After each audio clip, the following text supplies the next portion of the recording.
We start with the Giants quarterbacks. Well, why don't you go hang out with the Kelseys? I wish. Went from not enough quarterbacks to too many. Giants adding Russell Wilson to a QB room that includes Jameis and, of course, Tommy DeVito. They also hold the number 3 pick, which we thought was going to be Shedeur Sanders. So, Brew, what do you think Russ's signing means for Shedeur? Well, look, Adam Schefter has said they still could draft Shedeur. He's obviously the NFL insider. I'm not, but I don't think Shedeur is going to be a Giant. Oh. Why in the world would you bring in 2 veterans if you wanted Shedeur? Now, of course, they could be thinking, well, maybe he won't be there. But they could try to move up to get him if they really liked him. What this tells me is they aren't in love with Shedeur. Like, they may like him, but I think they like some other quarterbacks, maybe the show kid, Jackson Dart, some of these other guys, as much as they like Shedeur. And they're thinking, if we want another quarterback, we'll get one of them in the 2nd round or something like that. But I do not see Shedeur going there. For all the talk about, Deion hovering, I mean, there is some reality to that. And how do you think it would sit with Deion for Shedeur to come in and be like 3rd string behind 2 veterans? So I love the idea of Russell Wilson and Shedeur, Jameis Winston and Shedeur. But all 3 of them makes no sense to me. I don't think he's going to be a Giant. So I'm not sure if this indicates they don't like him or they actually think so highly of him. And by that, I mean, to me, when I saw this news, I'm like, okay, it means one of 2 things, which are very different evaluations of Shedeur. One is he's not worth the 3rd pick and we're not taking him. The other one is he's not going to be there at 3. And Cleveland's taking him. You know what I mean? But I agree with you that this decision means they do not expect to be able to or to want to draft Shedeur. Now, your point of, well, you could always just trade up and guarantee it, but that takes a willing partner. Like if you wanted to trade up with the Browns to get him, I mean, the Browns could get something nice and still the guy they wanted 3. You know what I mean? I get that, but the reason why I think that is trickier than it sounds is this. If the Browns don't want Shedeur and you want him, you have no need to trade up, right? We all agree. Cam is wanted. If they do want Shedeur, then they won't trade back with you. You don't ever trade back with a team when you're both going after the same player. You trade back with a team because they want a player and you're like, oh, the guy we like, or we would be overdrafting. So you're in a really tricky spot in this specific instance for that.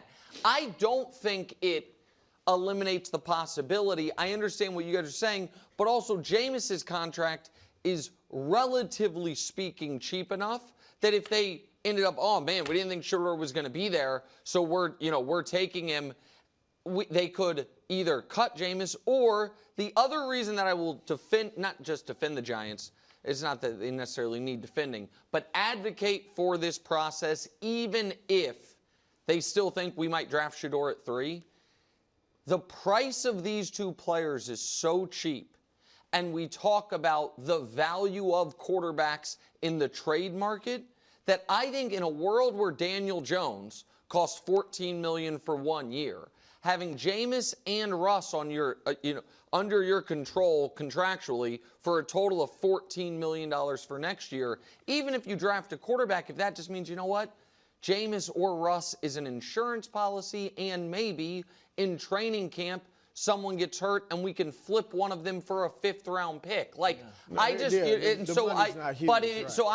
point I'm making is not that it is as likely today as it was yesterday the Giants are into Shedeur, but I just think I don't think we should slam the door shut on it, but it is interesting that they went with 2 veterans, and it is also interesting to me, and I know this isn't really the topic, but just for a moment, that the Steelers clearly had no interest in Russ whatsoever, because this is a very cheap deal. And so maybe it's because they have a handshake deal with Rodgers and they know he's coming. But That to me is also noteworthy. Are you still a believer that Shedeur could slide? I know it's odd that we have everything on the board, that he might go 2 or he might slide. Listen, I think if he does not go in the top 3, he is not going in the top 10. And Saints at 9? I just think the Saints, I can't assign logic to the Saints, and I think Fair. they're going to roll with Carr. But Cam Ward is going to go 1. I feel very comfortable with that. Brew is saying, I think logically and smartly, this made it way less likely that Shedeur is going 3. So I guess my point is, it feels like Shedeur is going 2nd or not for a while. I think he could slide. Really? Yeah, I'm not saying it's definite, but yeah, I mean, with all the chatter out there, again, to me, this doesn't speak to the Giants being in love with Shedeur. We've heard nothing, we see on his side, whether it's from Dion, things he may be implying, to Shedeur, definitely, like, they want to be with the Giants. And we've heard nothing to say that the Giants love him. Okay, every decade or so, we have some superstar quarterback put their finger on the scale of the draft and say, I know how it's supposed to work, but here's how I want it to work. Yeah. Elway did it. Right. Eli did it. Yeah. Now you have a father-son combo looking at the Cleveland Browns, who they just saw maybe not ruin Baker's career, but certainly make Baker's career more challenging than it needed to be. If the Browns are locked in on Shedeur, do you think that there could be any, you know what? Oh, and here's why I think not only the cleats picking up, I pick up the breadcrumbs. Sorry. You don't remember Shedeur's Giants colored Oh, yeah, cleats? sorry. Okay, my apologies. right. I haven't seen any Browns colored cleats. And, Which oddly would be orange. Browns colored cleats would be orange. Good. It's this DAP that hit my radar. Me too. This the is DAP not was just more like a meaningful. handshake. I agree. Bro? So, Yeah, we got you. Okay, good. I'm like, oh, he's going to the Giants. That's all I need to see. But hold on. What is Dable going to do? He's not doing that to Jackson Dart. Hello, he Jackson. probably is. How are you today? He's doing it to whoever he walks by. No, he's not. Any legitimate, Prospect. first-round prospect, he is I agree with that. There's no doubt. I agree felt like Y'all there making way but too I think much it out was of it. more. No. I agree with you on Dable's side. It to me was the confident look from Shedeur, like he was like On they top were in of the on, cleats. You're in I'm on putting the something. cleats But in the can I- mix. You know what that was? What's up? Yeah, I mean that. What's up? Oh, we good. It's a fraternity. Coaches, players, NFL. It's one fraternity at the end of the I day. do buy that to a degree. I mean, Can I come on. add one thing though for Shedeur the to the Browns, Giants. just real quick?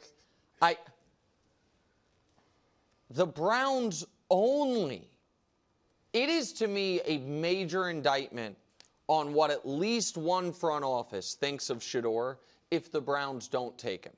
Because their only way out of this mess is to be able to keep Deshaun Watson on the books with someone else playing quarterback. We literally saw, we talk about what a disaster the Browns are in, except for the fact that a year and a half ago they were in the playoffs and a dangerous playoff team. Why? They had the Deshaun Watson cap hit, they had all of that, but they had a competent quarterback play for a month and a half with Flacco. The Browns so desperately need to hit on a quarterback on the rookie scale. And Stefanski and the front office probably doesn't think, well, let's wait till next year to do it. So if they don't, so to me, that's why I think it's on the board. The Giants are like, man, he's not going to be there. But if the Browns don't take him when they so desperately need a lifeline at that position, that's concerning. As good as Abdul Carter and Travis Hunter are, for a team that is in that position, that would be concerning. Just quickly before we move on to the Russ side of things, if they like him, it feels like Joe Schoen will move up and try to get him. But I don't think you can. That's my point. If If you can, what does he's going to lose his job. Wild. This is it. This guy's got 17 more games, and then it's pack your bags. I understand. You too, Dayball. Your guys are gone. Which is kind of why the Russell Wilson thing, stabilize the quarterback position, take a superstar talent at 3. This is the cool. Someone else is going to coach him. Maybe. You have to pay for the sin of letting Barkley walk. I agree with that. My point is I think you're actually right now under this scenario, if you're the Giants, it might be more possible to trade up to 1 than to 2. Okay. Because if the Browns are in on Shedeur, they're not trading with you so you can draft Shedeur. If the Titans are like, hey, we're open for business, and then you trade up for 1 and draft Cam Ward, or maybe you draft Shedeur at 1, that's fine. I just think it's very hard to trade flip-flop picks with a team when you want the same player. Yeah. All right, so back to Russ. 1 year, around $10 million, can double it with incentives. It's Russ's 4th team in 5 years, Brew. Do you like Russ if he's the Week 1 starter in New York? It's fine. I mean, I think he will be the Week 1 starter.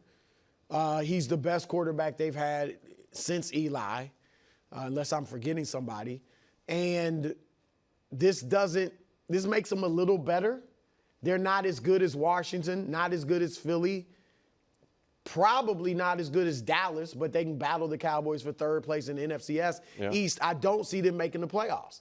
Again, I love Russ as a bridge quarterback or a mentor to Shedeur or another young guy. But by himself, I get it. They had no choice. It's fine, but I am obviously not a Russell Wilson guy, and I haven't been for a number of years. But why can't he do with the Giants exactly what he did in Pittsburgh? He could, but the rest of the team's not as good. But so that's the part I don't know that I agree with you on. I think that the coaching's not nearly as good. Well, the coaching's different, right? We have seen Dable achieve at a high level on the offensive side of the ball. No, I'm not. I am not putting him with Tomlin. I agree with you. But I don't look at Brian Dable as a nincompoop coach. You know what I mean? The point I'm making is the Giants' skill position guys are as talented as the Steelers' skill position guys. The Giants have a slightly worse running game than the Steelers did last year, a better star receiver. Neighbors is better than Pickens, and so there is that. The offensive line, once you get Andrew Thomas back, which you will have, is to me they are both average-ish offensive lines. At least that's what they hope. The Giants should have a dominant defensive line. The Steelers have T.J. Watt and Cam Hayward, but they went out and got Brian Burns. They have multiple first-round picks there. They obviously need a ton of help on the back end. I get that. The point I'm making is I don't look at them as contenders or anything. But I think sometimes when we talk about the Giants, we underplay that. If you there's such a big difference between getting the league's 20th best quarterback play and the league's 30th best quarterback play. And the Giants for the last 2 years have gotten bottom 3 quarterback play. Just impossible to compete with.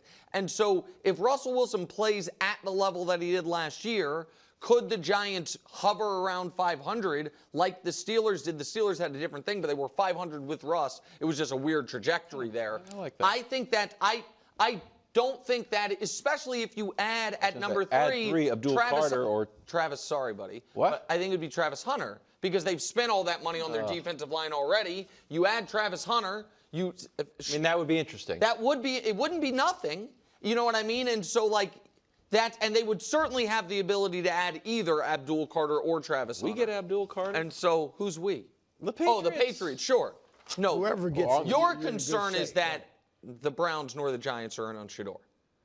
And it goes. We got to figure out if Shedeur is going 2 or 15. But that's how we have felt about a few quarterbacks in past years where it's like, man, if they don't go high, they could slide a lot. It's what happened to Aaron. And look, sliding for Shedeur would not be the worst thing.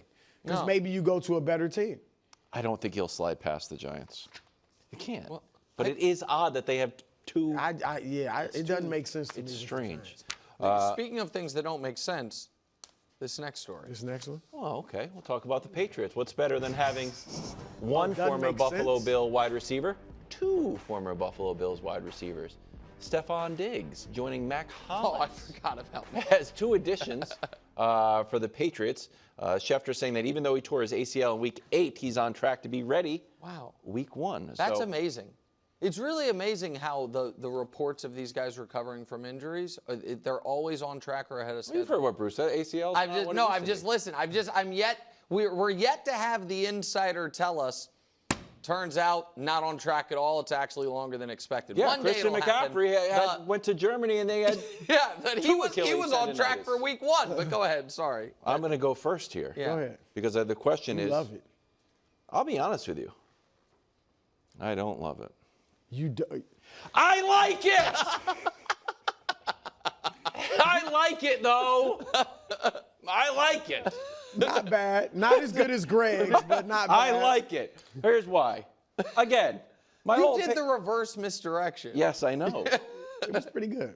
One, as you know, I will fall in line. If Rabel likes it, I like it. If Hall of Famer I hate that analysis Gronk likes so it, much. Easy. I like it.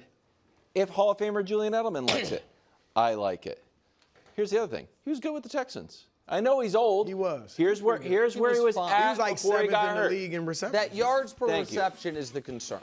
10.6. I'm Well, not mad I at think that his at last all. year in Buffalo was what, like 11? Yeah, Like, that's my point though. The lowering and lowering, going from an explosive receiver to just a slot possession receiver. That's the concern. I'm pointing. Still okay. The targets and the receptions I like. Here's why I'm not like over the moon in love with it. And I'll just, as the mayor of fair, I owe you fairness. Number 1, are the Texans not all in? The Texans lost Tank Dell for the whole year. The Texans supposedly loved him. Granted, we paid a decent amount of money, but like, why aren't the Texans making a move or keeping him? That's question number 1. The Vikings thing and the Bills thing, I'll throw that out the window. But why didn't the Texans make a stronger move to keep him? Reason number 2. What happened to this quote? Because I think Tom Curran is dialed in, and he's been proven right pretty often. The Patriots were exceedingly wary of the negative impact a demanding veteran wideout could have on Drake May. As a result, they weren't in the game on talented guys like DK Metcalf and Devontae Adams. I thought that made sense. I bought that at face value. So Stefon is certainly one of those guys. Yeah. So those are the 2 questions I have. Why weren't the Texans more aggressive in keeping him since they need wide receivers? And what happened to the Drake May can't have a demanding guy around him since he's only 21? That's what bothers. Look, I like it like you. I don't love it. I don't hate it. It's fine. They have bolstered their receiving group with Diggs and Mac Hollins. That's better than what they had last year, and then the few guys they had before. Sure. It's better than last year. You and Greg would have been better than what they had. Well, hey, it's better than last year. Gloves or no? There's actually some truth to that, but no. That's better than last year. But that quote does bother me because I'd rather have both of those guys, Devontae or DK Metcalf, than Diggs. Yeah. Especially DK.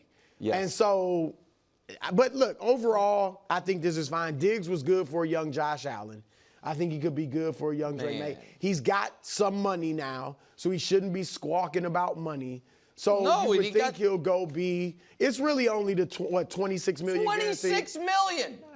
Okay, so hold on. I mean, they had to overspend. You know that to get guys So there. a couple things. One is he won't be there on the field week 1. And seems like an aggressive timeline. So this is why I think the money does matter. And people are like, well, it's really a 1-year, $26 million deal, and then he has, essentially $21.5 million for each of the next 2 if they want to pick it up. Well, 1 year, $26 million, if he's not on the field till week 6, all of a sudden is prorated to CeeDee Lamb money, and for the year, as far on a per game basis. So I don't love that. I don't love the declining, aging receiver coming off the most catastrophic injury. I don't love the fact that he has since he's been a star, he's had nothing but star quarterbacks. And so, now Josh, I understand. He helped Josh become a star, but we know and Drake May, I like his talent. So I'm not knocking Drake May, but I can't, as a well-renowned salary cap expert, I can't ignore the money. And you might be like, Nick, who calls you a salary cap expert? And the answer is, I don't know, America's most popular podcast. Hit the tape, Dusty. Indeed. And New Heights, you're right. Salary cap expert is what they were talking about there because they needed one for the show. And what, Wilds? What's the problem? We're supposed to be talking about the Patriots. We are, but Also, the cap, Travis Kelce's the cap part of it has to do with it. You have to admit, if yesterday we were on the air and we were like, oh my God, the Patriots are signing Stefon Diggs. I was happy. No. And I was like, Wilds, guess how much money he's getting? You wouldn't have come up with 3 years, $69 million. Oh, I'm waiting for the real money. The $26 million is the real money. But here's the thing: they had to spend some money. They had to. They were trying to. They couldn't give away their money. Okay. Literally. They couldn't give it away. We need someone to catch the ball. I totally agree with that. Is it a little shopping hungry? Yes. Absolutely. And it's also, you need someone to catch the ball in week 1, too. He's on track. He is not going to play Well, week why 1. does Adam Schefter say it? Take it up with the media ombudsman. Wow. I mean, a new media rivalry. We just sprouted right here. No. I guess we know who's going to be on the bug list tomorrow. I'm not. Thanks for watching. Subscribe here to get more from the show and to check out clips from other shows on FS1.